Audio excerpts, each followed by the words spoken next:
ಬಂಟ್ವಾಳ ತಾಲೂಕಿನ ಪುಂಜಾಲಕಟ್ಟೆ ಪ್ರಾಥಮಿಕ ಆರೋಗ್ಯ ಕೇಂದ್ರವನ್ನು ಸಮುದಾಯ ಆರೋಗ್ಯ ಕೇಂದ್ರವನ್ನಾಗಿ ಮೇಲ್ದರ್ಜೆಗೇರಿಸಲಾಗಿದ್ದು ಅಂದಾಜು 10 ಕೋಟಿ ರೂಪಾಯಿ ವೆಚ್ಚದಲ್ಲಿ 18,000 ಚದರ ಅಡಿ ವಿಸ್ತೀರ್ಣದಲ್ಲಿ ನೂತನ ಆಸ್ಪತ್ರೆ ನಿರ್ಮಾಣವಾಗಲಿದೆ. ಶೀಘ್ರವಾಗಿ ಕಾಮಗಾರಿ ಆರಂಭಿಸುವುದಾಗಿ ಶಾಸಕ ರಾಜೇಶ್ ನಾಯ್ಕ ಒಳಿಪಾಡಿಗುತ್ತು ಹೇಳಿದರು. ಅವರು ಪುಂಜಾಲಕಟ್ಟೆ ಪ್ರಾಥಮಿಕ ಆರೋಗ್ಯ ಕೇಂದ್ರಕ್ಕೆ ಭೇಟಿ ನೀಡಿ ನೀರಿನ ಕಾಶಿಯನ್ನ ಪರಿಶೀಲನೆ ನಡೆಸಿದ ಬಳಿಕ ಸುದ್ದಿಗಾರರೊಂದಿಗೆ ಮಾತನಾಡಿದರು. ಸರ್ಕಾರ ಆರೋಗ್ಯ ಮತ್ತು ಶಿಕ್ಷಣದ ಬಗ್ಗೆ ಹೆಚ್ಚಿನ ಗಮನವನ್ನು ಹರಿಸಿದ್ದು ಎಲ್ಲ ಆಸ್ಪತ್ರೆಗಳನ್ನು ಮೇಲ್ದರ್ಜೆಗೇರಿಸುವ ಕೆಲಸ ಮಾಡುತ್ತಿದೆ ಎಂದರು.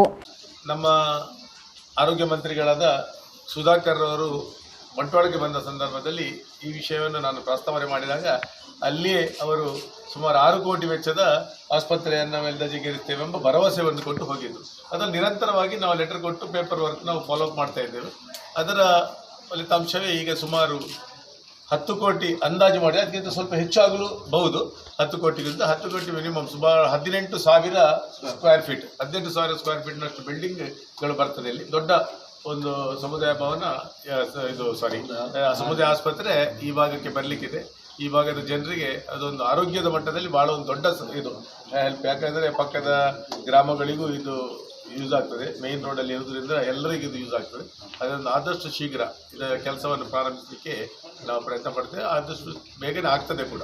ಯಾಕೆಂದರೆ ಈಗಾಗಲೇ ಕೇಂದ್ರ ಸರ್ಕಾರ, ರಾಜ್ಯ ಸರ್ಕಾರ ಆರೋಗ್ಯದ ಮಟ್ಟಿಗೆ ಬಹಳಷ್ಟು ಡೆವಲಪ್ ಮಾಡ್ತಾ ಇದೆ ಎಲ್ಲ ಹಾಸ್ಪಿಟಲ್ಗಳನ್ನು. ಈಗ ನಮ್ಮ ತಾಲೂಕು ಆಸ್ಪತ್ರೆಯನ್ನು ಕೂಡ ಸುಮಾರು 25 ಬೆಡ್ಡನ್ನು ನಾವು ICU ಆಗಿ ಕನ್ವರ್ಟ್ ಮಾಡಿದ್ದೇವೆ. ಇನ್ನೂ ಬೇಕಾದರೆ ಒಂದು 10 ಬೆಡ್ ICUಗೆ ಕೊಡ್ತೇನೆ ಅಂತ ಮೊನ್ನೆ ಹೇಳಿದರು. ಆಕ್ಸಿಜನೇಟೆಡ್ ಎಲ್ಲ ರೋಗಿಗೆ ಆಕ್ಸಿಜನೇಟ್ ಆಗಿದೆ. ಈಗ ನಮ್ಮದೇ ಆಕ್ಸಿಜನ್ ಬಂದಿದೆ.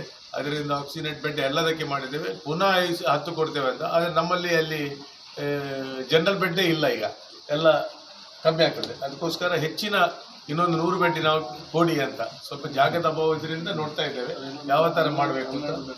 ಈ ಸಂದರ್ಭದಲ್ಲಿ ಜಿಲ್ಲಾ ಪಂಚಾಯತ್ನ ಮಾಜಿ ಸದಸ್ಯ ಎಂ ತುಂಗಪ್ಪ ಬಂಗೇರ, ಪಿಲಾತಬೆಟ್ಟು ಗ್ರಾಮ ಪಂಚಾಯತ್ ಅಧ್ಯಕ್ಷೆ ಹರ್ಷಿನಿ, ಪುಷ್ಪಾನಂದ, ಪ್ರಮುಖರಾದ ಅಜಿತ್ ಶೆಟ್ಟಿ ಕಾರಿಂಜ, ದಯಾನಾಯಕ್, ಯೋಗೇಂದ್ರ, ಸುದರ್ಶನ್ ಪಜಾ, ರಘುನಾಥ್ ರಾಯಿ, ಯಶೋಧರ ಕರ್ಬೇಟು ಮೊದಲಾದವರು ಉಪಸ್ಥಿತರಿದ್ದರು.